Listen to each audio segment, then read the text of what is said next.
तो भैया आज हम करते हैं class 10th NCERT math chapter 5 समांतर श्रेणी। समांतर श्रेणी क्या होती है भाई, देखो ध्यान से। समांतर श्रेणी अर्थमेटिक प्रोग्रेशन, ठीक है भाई, यानी इसे शॉर्टकट में हम बोलते हैं एपी। क्या बोलते हैं? शॉर्टकट में बोलते हैं एपी। अच्छा, समांतर श्रेणी होती क्या है?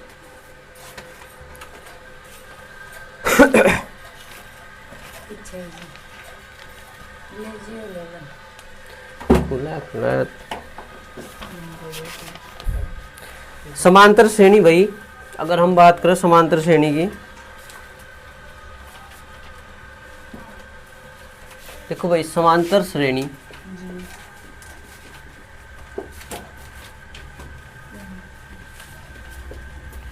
संख्याओं का एक ऐसा समूह होता है, एक ऐसा समूह होता है, ठीक है भाई। समांतर श्रेणी संख्याओं का एक ऐसा समूह होता है जिसमें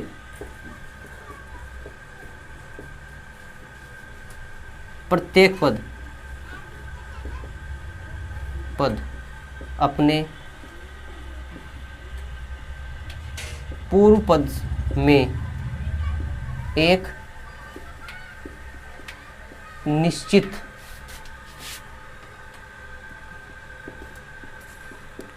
संख्या जोड़ने पर प्राप्त होता है, ठीक है भाई। देखो ध्यान से सुनो, ये केवल पहले पद के अतिरिक्त की बात करें जहां से शुरू होगी। समांतर श्रेणी संख्याओं का एक ऐसा समूह होता है, ठीक है, जिसमें प्रत्येक पद अपने पूर्व पद में एक निश्चित संख्या जोड़ने पर प्राप्त होता है, पहले पद को छोड़कर। देखो ध्यान से सुनो भाई, पहला पद सपोज करो 1, तो दूसरा अगर मैं इसमें 1 जोड़ता हूं तो ये आएगा 2, 2 में 1 जोड़ता हूं ये आएगा 3, ठीक है, 3 में 1 जोड़ता हूँ कितना आएगा 4, 4 में 1 जोड़ता हूँ कितना आएगा 5, 5 में 1 जोड़ता हूँ कितना आएगा 6, 1 2 3 4 5 6, यह एक समांतर श्रेणी है। क्यों? क्योंकि यहाँ देखो भाई पहले पद में हमने 1 जोड़ा 2 आया, दूसरे पद में 1 जोड़ा 3 आया, तीसरे पद में 1 जोड़ा 4 आया 4, चौथे पद में 1 जोड़ दिया 5 आया, पांचवें पद में 1 जोड़ दिया 6 आया। तो यानी कि ये 1 1 1 एक निश्चित संख्या प्रत्येक पद में जोड़ दी। यही परिभाषा हम लिखा कि समांतर श्रेणी संख्याओं का ऐसा समूह होता है जिसमें प्रत्येक पद अपने पूर्व पद, अब पूर्व का मतलब पहले पद में, केवल पहले पद को मतलब प्रथम पद को छोड़कर, भाई पहला पद अगर 1 है तो इसे छोड़कर, क्योंकि इसमें इससे पहले हम पद नहीं देखते, ठीक है, इसके बाद के पद सारे देखते हैं कि उनमें क्या रिलेशन है, ठीक है, वो किस प्रकार से प्राप्त हुआ। तो देखो भाई ये जो दूसरा पद है इससे पहले पद में 1 जुड़ा हुआ तब आया ये तीसरा पद है इससे पहले पद में 1 जुड़ा हुआ तब आया ये चौथा पद है इसमें इससे पहले पद में 1 जुड़ा तब आया, यानी कि अपने पूर्व पद में एक निश्चित संख्या जोड़ने पर प्राप्त होती है। ऐसे ही एक तो ये भी भाई एपी है, यानी समांतर श्रेणी है। अगर हम और भी एग्जांपल दें, 2 मगर हम 2 जोड़ दो तो 4 आ जाएगा, 4 में 2 जोड़ो तो 6 आ जाएगा, 6 में 2 जोड़ो तो 8 आ जाएगा, 8 में 2 जोड़ते हैं तो 10 आ जाएगा, 10 में 2 जोड़ते हैं तो 12। ऐसे ही ये भी एक समांतर श्रेणी है, ठीक है भाई। ऐसे भी हो सकती है 1 में 2 जोड़ो 3, 3 में 2 जोड़ो 5, 5 में 2 जोड़ो 7, 7 में 2 जोड़ते हैं तो 9। ये भी एक समांतर श्रेणी। क्यों समांतर श्रेणी है? क्योंकि भाई एक निश्चित संख्या ही जुड़ रही है, इनमें ध्यान रखो, बिल्कुल इस बात को ध्यान रखना। एपी यानी समांतर श्रेणी वही होगी जिसमें एक निश्चित संख्या ही जुड़ने के बाद अगला पद आएगा। अगर इस बात को समझ गए ना तो भाई ध्यान रखो, एपी को कभी भी चेक कर सकते हैं कहीं भी। और ये जो निश्चित संख्या है, ये जो निश्चित संख्या है जो इसमें जोड़ रहे निश्चित संख्या को, इस निश्चित संख्या को एपी का सार्वंतर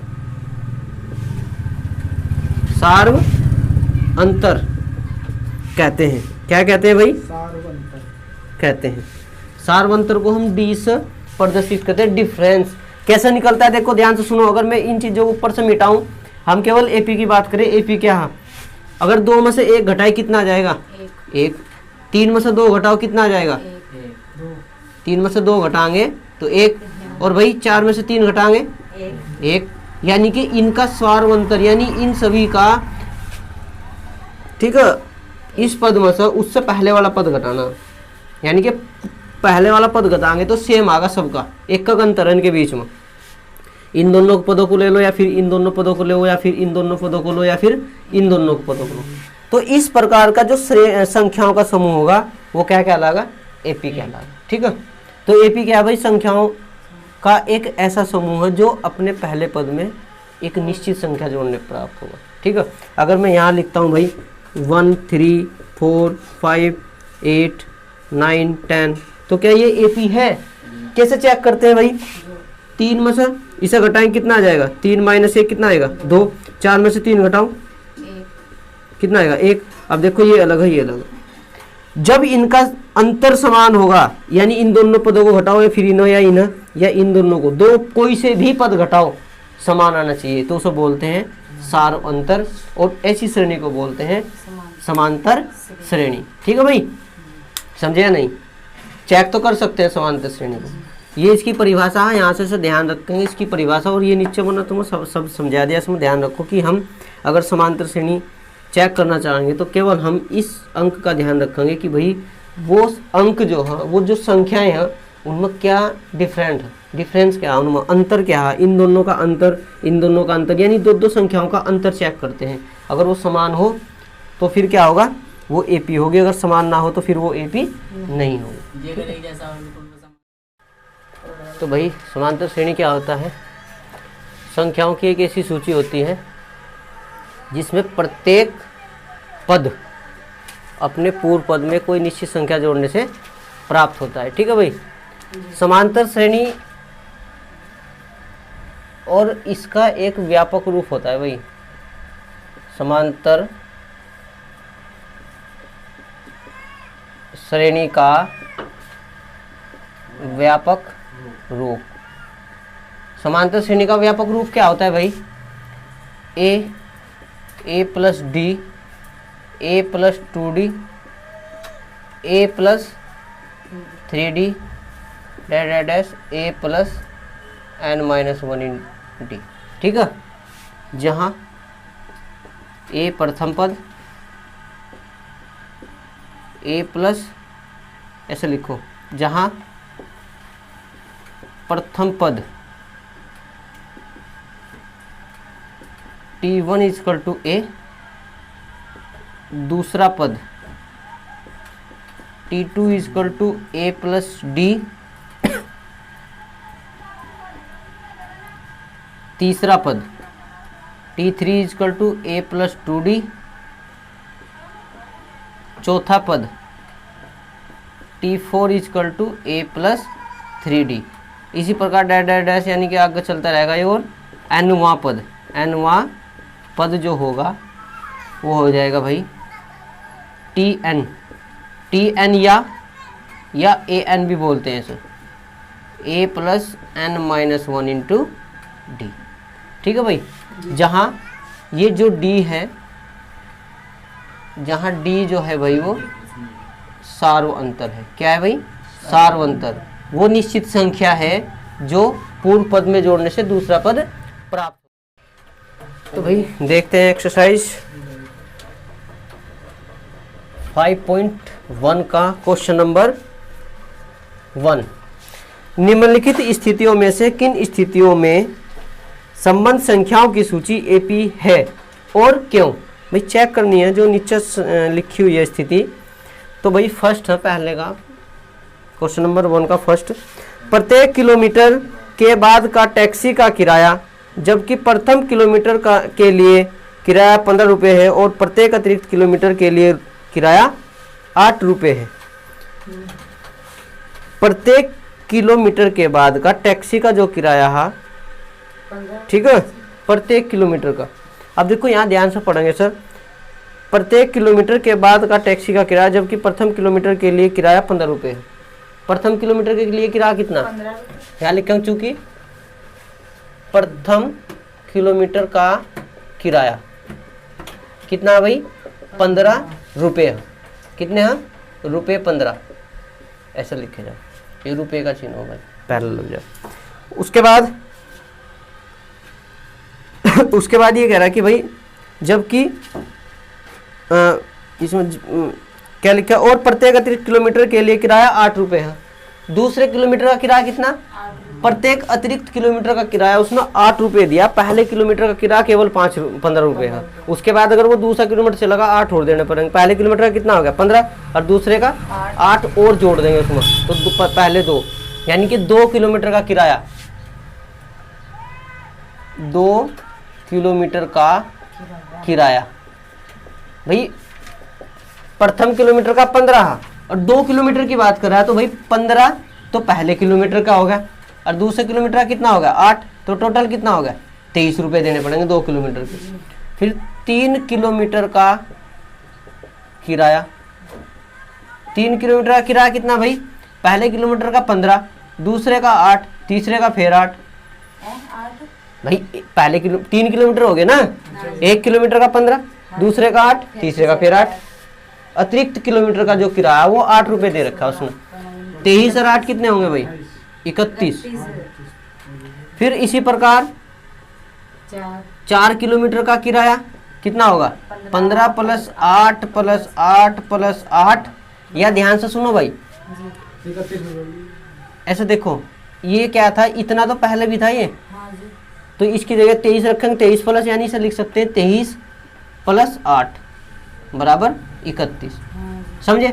अब इस बार जब 4 किलोमीटर, तो भाई पहले 3 किलोमीटर का किराया हमारा कितना है 31, तो हम 31 + 8 नहीं कर सकते सर, तो कितना आ जाएगा ये 39। फिर ऐसे ही 5 किलोमीटर का किराया भाई, 4 का तो ये होगा ना, तो 4 का कितना हो गया 39, और 1 का और जोड़ दो इसमें, कितना हो गया 47। तो देखो यहाँ ध्यान से सुनो भाई, पहले किलोमीटर का 5, दूसरे किलोमीटर लाने के लिए 8 जोड़ा, फिर 8 जोड़ा, फिर 8 जोड़ा, फिर 8 जोड़ा, यानी कि 8 हर बार जुड़ रहा है। इसका मतलब ये एपी में बन जाएंगे भाई, इसलिए एपी क्या होगी भाई 15, 23 और 31, 39 और 47। ध्यान से देखो इनमें 8 का, क्योंकि इनका सारवंतर समान, चूंकि सारवंतर 8 है, कितना है भाई 8, इसलिए यह क्या है भाई एपी में है। यह जो पहली स्थिति है यह एक एपी बनागी, यह एक एपी बनाते हैं, ठीक है। यहाँ पर एक एपी बन जाएगी बस, मतलब इन संख्याओं से एक एपी बन जाएगी भाई।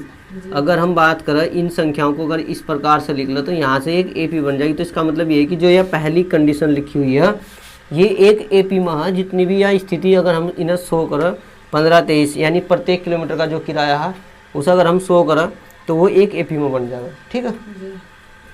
लिखो क्वेश्चन नंबर 2 देखते हैं भाई।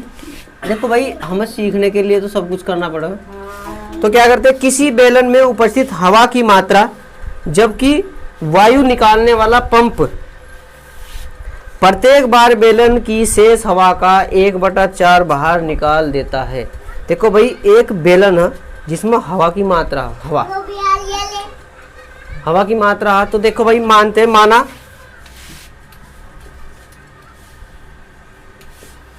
बेलन में हवा का आयतन, हवा का आयतन हमने मान लिया भाई V है, यानी कि जितना भी बेलन का आयतन है उसके अंदर इतनी हवा, यानी बेलन का जो आयतन है वो कितना है V आयतन है बेलन का, ठीक है भाई जी। तो देखो ध्यान से सुनो, इसमें लिखा है कि जबकि वायु निकालने वाला पंप, फोन करो भाई वो झमेड़ी वाला टट्टू मेरे को से बहुत मने कर रखी, मैं स्टेम ना करे कर मुझे फोन।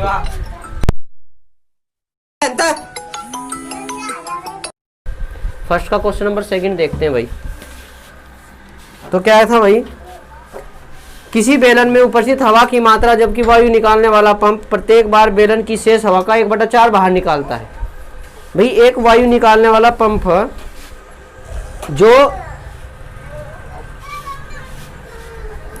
जो उस बेलन में से प्रत्येक बार जब हवा निकाल लो तो 1/4 बाहर निकाल लो, जितनी उसके अंदर हवा, तो हवा कितनी उसके अंदर भाई मानते हैं, माना बेलन में हवा का आयतन बराबर V मान लिया भाई हमने, क्योंकि भाई इतनी हवा है उसके अंदर बेलन के, ठीक है, इतनी क्या है हवा, V वॉल्यूम, अच्छा सर, ठीक है। एक्स भी मान सकते हैं, जरूरी नहीं होता, वैसे तो V वॉल्यूम मान लिया, V मान लिया, एक्स भी मान सकते हैं, P भी मान सकते हैं, A भी मान सकते हैं, कुछ भी मान लो, लेकिन एक यहाँ हम वेरिएबल मान लेंगे, यानी कि एक चर मान लेंगे, हमको पता नहीं ना कितनी हवा उसके अंदर, कुछ भी हो सकती है, लेकिन जितनी भी है, इसमें क्वेश्चन में लिखा जितनी भी उसके अंदर हवा है, जब उस पंप से हवा निकालते हैं तो इस हवा का 1/4 बाहर निकलता है। तो भाई पहली बार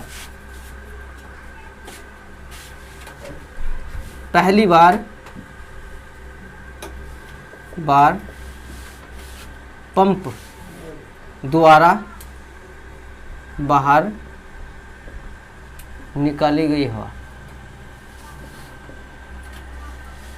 पहली बार पंप द्वारा बाहर निकाली गई हवा कितनी, 1/4, भाई 1/4 गुना V, यानी V का 1/4 बाहर निकलेगा, जितनी भी उसके अंदर हवा है उसमें से 1/4 बाहर निकल जाएगी।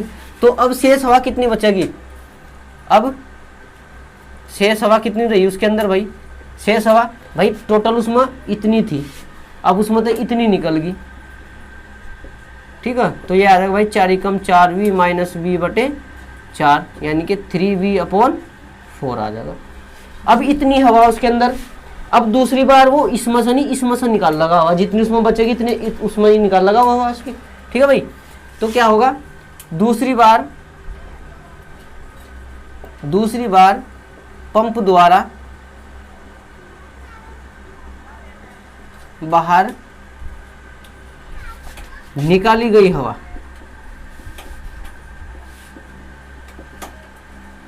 जो होगी भाई वो इसका 1/4 होगी, यानी कि 1/4 गुना 3V/4, ये लिखते हैं भाई 3V/16, ठीक है। इतनी हवा बाहर निकली उसकी, अब शेष कितनी रहेगी उसके अंदर, अब शेष हवा कितनी बची भाई, शेष हवा अब बेलन के अंदर कितनी बच रही, क्योंकि इतनी तो निकल जाएगी। अब यह किस में तो निकली, इसमें से, ठीक है, इसमें से ही तो निकली है, तो ये 3V/4 माइनस 3V/16, एलसीएम आ जाएगा 16, 4 चौक और 4 तिया 12V minus 3V equal to 9V/16, इसे लिख सकते हैं 3/4 का होल स्क्वायर और V, ठीक है। इतनी हवा अब उसके अंदर शेष रहेगी। अब तीसरी बार जब वो हवा निकल लगा तो इसमें से निकलेगी, वह निकलेगी या नहीं निकलेगी, फिर चौथी बार भी निकल लगा वो उसमें से निकलेगी। तो इसी प्रकार अगर हम बात करें भाई बेलन में जो हवा है, प्रत्येक बार जितनी हवा बच रही उसमें बेलन में जो हवा है वो इस प्रकार से है भाई, देखो पहले V थी 1/4 निकल गई तो कितनी रहेगी, 1/4 निकली तो ये रहेगी 3/4V, फिर उसके बाद इसमें से निकली तो कितनी रहेगी भाई 3/4 का स्क्वायर और V, अगर हम एक बार होल निकाल लेंगे तो आ जाएगा 3/4 का होल क्यूब अपॉन V, ऐसे चलता रहेगा। अब ये एक समांतर श्रेणी बनी है, क्यों, क्योंकि यहाँ घटा कर देखिए सार्वंतर सामान्य आने का, तो यह समांतर श्रेणी नहीं है, यह समांतर श्रेणी नहीं है, ठीक है, ऐसा लिख सकते हैं, ऐसा कर लो। करते हैं भाई क्वेश्चन नंबर 2, एक्सरसाइज 5.1 और क्वेश्चन नंबर 2 का फर्स्ट देखते हैं भाई। 2 में क्या है, दी गई एपी के प्रथम 4 पद लिखिए, जबकि प्रथम पद ए और सार्व अंतर डी निम्नलिखित है। तो भाई फर्स्ट में प्रथम पद यानी कि प्रथम पद ए बराबर दिया है 10 और सार्व अंतर सार अंतर डी बराबर दिया है 10। ठीक है भाई, हमें करना क्या है भाई, 4 पद ज्ञात करने हैं। ठीक है, कितने पद, 4 पद ज्ञात करने हैं। प्रथम पद तो हमारे पास है भाई t1 तो दिया है a बराबर 10। t2 क्या होता है भाई, t2 होता है a प्लस डी। a का मान कितना 10 और d का मान 10 यानी कि 20। और t3 a प्लस 2d यानी तीसरा पद कितना होगा ये 10 प्लस 2 गुणा 10 बराबर 10 प्लस 20 बराबर 30। T4 a प्लस 3d यानी 10 प्लस 3 गुणा 10 10 प्लस 30 बराबर 40। तो यानी कि जो AP है भाई वो इस प्रकार से होगी 10 20 30 और 40। तो 4 पद है AP के। प्रथम पद तो हमें दिया हुआ दूसरा, तीसरा और चौथा। ठीक है, करो क्वेश्चन नंबर 2 का सेकंड करते हैं भाई। इसमें प्रथम पद a बराबर दिया है -2 और d बराबर यानी सारवंतर दिया है 0। 4 पद लिखने हैं। तो भाई पहला पद तो इसमें दिया t1 बराबर a बराबर 2। दूसरा पद क्या होता है भाई t2 बराबर a प्लस d यानी 2 प्लस d का मान कितना इसमें 0 यानी कि ये भी आ जाएगा 2। t3 यानी तीसरा पद a प्लस 2d ये आ जाएगा 2, सॉरी -2 था ये तो भाई, -2 ये -2 आ जाएगा। -2 प्लस 2 गुणा 0। ठीक है,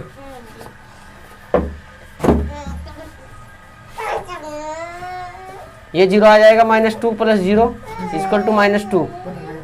T4 equal to a plus 3d -2 plus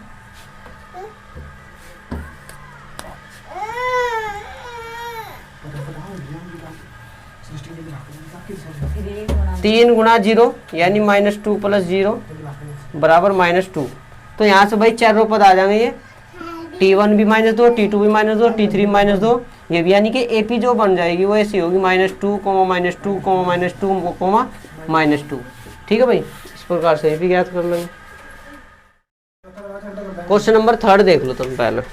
ठीक है, क्वेश्चन नंबर 3 देखते हैं भाई। प्रथम पद दिया है a बराबर 4 और d बराबर यानी सारवंतर दिया है -3। तो भाई प्रथम 4 पद लिखने हैं। तो पहला पद क्या है भाई t1 को हम पहला पद बोलते हैं ट्रम फर्स्ट। ट्रम का मतलब होता है पद, चाहे यहाँ लिख लो पूरी हिंदी प्रथम पद यानी ये a ही होता है और इसका मान है 4। फिर दूसरा पद t2 क्या निकलता है भाई a प्लस d। ध्यान रखो ये सूत्र हो बस इसका t2 का। इसे a2 भी बोल सकते हैं, a2 भी लिख सकते हैं। ठीक है, कोई दिक्कत नहीं होती। तो a का मान कितना है भाई 4 प्लस और d का मान कितना -3। 4 - 3 बराबर 1। T3 a प्लस 2d यानी a का मान कितना 4 प्लस 2 ये प्लस तो है -3 तो यहाँ लेमा में d का मान। ठीक है भाई, तो यह आ जाएगा 4 3 दूनी 6 माइनस के यानी -2। फिर T4 यानी चौथा पद a प्लस 3d a का मान 4 प्लस 3 गुणा -3। 4 - 3 तिया 9 यानी -5। तो यहाँ से भाई 4 पद हो गए तो AP लिख सकते हैं। पहला पद 4 फिर दूसरा 1 और फिर -2 और फिर -5। ये AP के 4 पद है भाई। ठीक है भाई, करो क्वेश्चन नंबर 4 करते हैं भाई। 2 का 2 का a इक्वल टू -1 और d इक्वल टू 1/2। तो भाई प्रथम पद क्या है इसका t1 कितना है भाई a बराबर -1 और t2 कितना होगा भाई a प्लस d यानी -1 प्लस 1/2। एलसीएम लेंगे कितना आ जाएगा 2। इसकी मल्टीप्लाई में करेंगे आ जाएगा -2। इसकी 1 करेंगे +1 यानी आ जाएगा -1/2। ये माइनस ये प्लस घट जाएगा। ठीक है, फिर T2 यानी T3 ए प्लस 2d, ए का मान -1 प्लस 2 गुणा 1/2, ये कट जाएगा भाई, -1 + 1 = 0। फिर T4 कितना होगा, a + 3d यानी -1 + 3 गुणा 1/2, एलसीएम ले लो भाई, 2 आ जाएगा एलसीएम, -2 + 3 यानी 1/2। तो यहाँ से 4 मान है भाई, पहला क्या है -1, दूसरा क्या है -1/2, तीसरा क्या है 1, तीसरा क्या है 0, फिर 1/2। ऐसे ही और भी मान ज्ञात कर सकते हैं, T5 T6। क्वेश्चन नंबर 3 देखते हैं भाई, 3 का फर्स्ट। इसमें क्या है भाई, 3 में निम्नलिखित में से प्रत्येक एपी के लिए प्रथम पद तथा सारवंतर लिखिए। प्रत्येक एपी के लिए भैया एपी दी हुई है 3 1 -1 -3 डैश, ठीक है, ये दी हुई है। इसने कहा प्रथम पद लिखो, तो भाई प्रथम पद क्या है भाई, प्रथम पद, ये प्रथम पद ही तो है, a = 3 जो शुरू में लिखा है प्रथम पद वही होगा। सारवंतर, सार्व अंतर कैसे निकालते हैं भाई, सार्व अंतर निकालते हैं T2 - T1 यानी दूसरे पद में से पहला पद घटाओ, दूसरा पद क्या है 1 और पहला पद कितना भाई 3, यानी कितना आ जाएगा -2, ये D आ जाएगा। समझे, बहुत आसान है। इसके क्वेश्चन सेकंड देख लो यहीं का यहीं, सेकंड, हाँ बस एक तो ये है इसका आंसर और एक ये है इसका आंसर, डी। उसने प्रथम पद और सार अंतर पूछा। सेकंड देखो, एपी दी हुई है -5 -1 3 और 7, तो भाई प्रथम पद यानी a = -5 और सारवंतर d = T2 - T1 कितना -1, फिर माइनस और -5 यानी आ जाएगा -1 + 5 4 आ जाएगा। कितना आ जाएगा 4 आ जाएगा। क्वेश्चन नंबर इसका ही यहीं का यहीं देख लो आप, क्वेश्चन नंबर 3, ठीक है। 3 में क्या भाई, एपी दी हुई है 1/3 5/3 9/3 13/3 डैश। तो भाई प्रथम पद क्या है, प्रथम पद a = 1/3 और सारवंतर d = T2 - T1 यानी आ जाएगा 5/3 -1/3, एलसीएम कितना 3 और 5 - 1 यानी कि 4/3 आ जाएगा, डी आ जाएगा। ठीक है भाई। क्वेश्चन नंबर लास्ट इसका, ये भी ऐसे ही होगा भाई, सेम कर लेना सर, एक तो छोड़ ही दूँ करने के लिए। तो भाई क्वेश्चन नंबर 4 करते हैं। निम्नलिखित में से कौन कौन एपी में है, यदि कोई एपी है तो इसका सारवंतर ज्ञात कीजिए और इनके 3 और पद लिखिए। ठीक है भाई, क्वेश्चन में लिखा है कि हमें पहले तो जांच करनी कौन कौन एपी में है, फिर अगर कोई एपी में है तो फिर उसके हमें 3 और पद ज्ञात करने। चेक करने का क्या तरीका भाई, वही जो हमने स्टार्टिंग में क्वेश्चन बताया था भाई एपी के बारे में, कि भाई एपी क्या होती है जिसमें एक निश्चित पद जोड़कर अगली टर्म आओगे। ठीक है, तो हमें ये लिख दिया भाई 2 4 8 16, ये है। इसे हमें चेक करना है भाई कि ये एपी है या नहीं। तो यहाँ देखो भाई, ये T1 है, ये T2 है, ये T3 है और ये T4 है। हम हमेशा इन दोनों का अंतर यानी T2 - T1 करना है। 4 - 2 = 2। फिर हमें T3 में से सभी सवालों में से ही करना, T2 T3 में से T2 यानी 8 - 4 = 4। फिर हमें T4 में से T3 माइनस करना है यानी 16 - 8 = 8। अगर ये सेम आया है तो एपी है। बताओ ये सेम है? नहीं, तो यह है एपी, यह एपी नहीं है, यह एपी नहीं है। अभी रुक जाओ, सेकंड नंबर सेकंड देखते हैं यहीं का यहीं। ठीक है भाई, सेकंड में देखो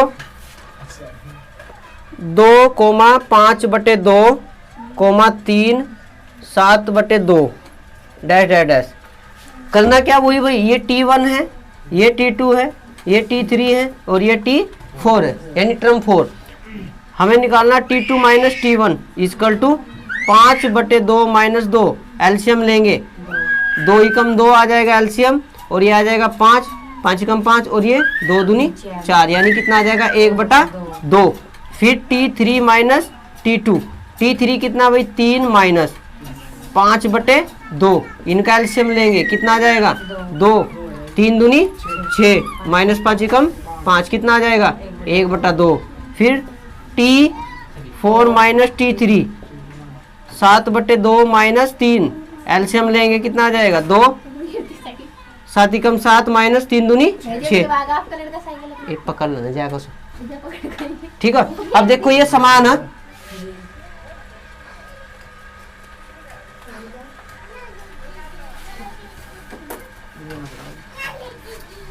देखो यह एपी है, यह एपी में है, ठीक है, यह एपी है, लिख दो यह एपी है। क्यों है भाई एपी, क्योंकि यहाँ सार्वंतर, चूंकि सार्वंतर d बराबर 1/2, एपी है तो सार्वंतर होगा, अगर एपी नहीं है तो सार्वंतर नहीं होगा। क्यों, सार्वंतर वो होगा जो समान हो। अब 1/2 सार्वंतर है, उसने कहा अगले और कितने पद ज्ञात करने इसके, वही 3 और पद ज्ञात करने। अब देखो ये 4 तो है ही है इसमें पहले से ही, तो T5 ज्ञात करना। T5 क्या बताया था भाई, a + 5 है तो ये 4D, यानी कि a का मान तो यहाँ से लिखेंगे भाई 2 + 4 गुणा d का मान कितना है भाई, वो आया 1/2, यानी 2 दूनी 4, 2 + 2 कितना आ जाएगा, ये आ जाएगा 4। T5 का मान 4 है। T6 निकालते हैं, a + ये 5 है तो ये 5D आ जाएगा। ध्यान रखो कैसे लिखा, T6 है तो a + 5D, यानी 2 + 5 गुणा 1/2, एलसीएम लेंगे कितना आ जाएगा भाई 2 आ जाएगा एलसीएम, 2 दूनी 4 + 5 एकम 5, यानी कि 9/2। फिर T7 3 पद ज्ञात करने और 4 दिए हुए 3 और ज्ञात करने, तो T7 a + 6D बराबर 2 + 6 गुणा 1/2, d का मान 1/2, 2 3 6, 2 + 3 बराबर 5, ठीक है भाई। इस प्रकार से हम उसके 3 और भी पद ज्ञात कर सकते हैं अगर वो एपी में होगी तो। उतारो। इसी प्रकार भाई सभी क्वेश्चन